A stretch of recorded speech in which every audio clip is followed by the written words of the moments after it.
Okay, Steve, you got a story for me? You know, uh, I've been sober, yeah, alcohol-wise, for 50 years this year. Uh, I had my last drink in 1975, and I had to quit then just because hair of the dog didn't work anymore. It wasn't my idea. But I was talking to this buddy of mine yesterday about past lives, and it reminded me of 1969.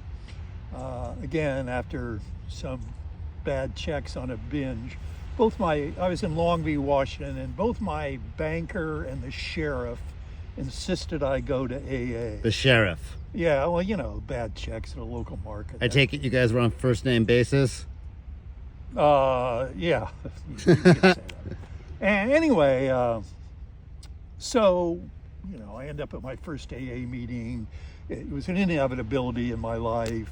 I still, I'm like, what am I then? I'm like 20 years old, and it's all these old guys, and they wonder what the hell I'm doing there.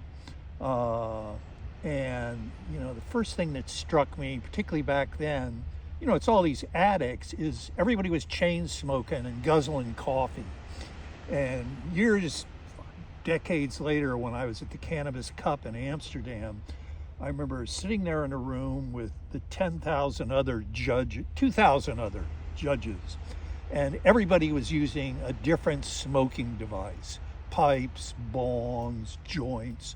So the entire room was covered in smoke. And I looked over, this is 1995, and 60 Minutes filmed it that year.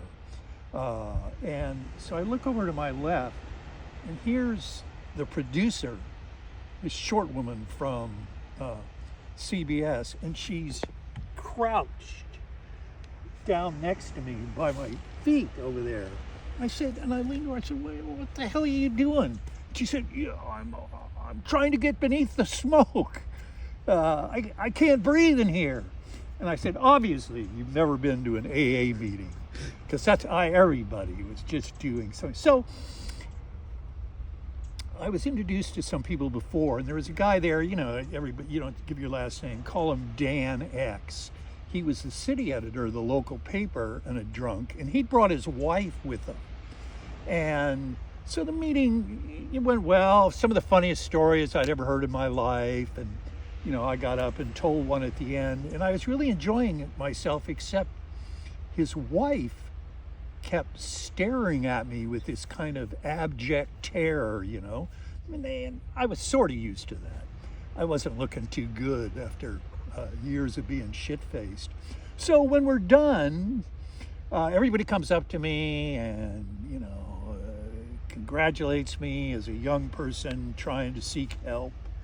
And, I was feeling pretty good. And then at the end, Dan X comes up with his wife, and she's, still giving me that strange look, and he introduces himself, and, he says, talks to me about a higher power and whatever. And then he says, and this is my wife, Katie. And I went to shake her hand. She said, "I bet you had brain fevers as a boy." And I said, "What?" She said, I bet you had brain fevers." I said, "Well, actually, I had 2 of them."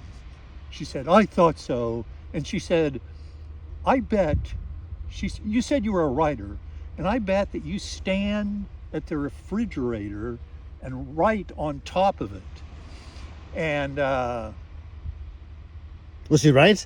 and I said, "Well, actually, sometimes when I'm sober, I put a board up there, and that's where I type. I want to stand and type." I said, "It rattles a little, but I don't give a shit."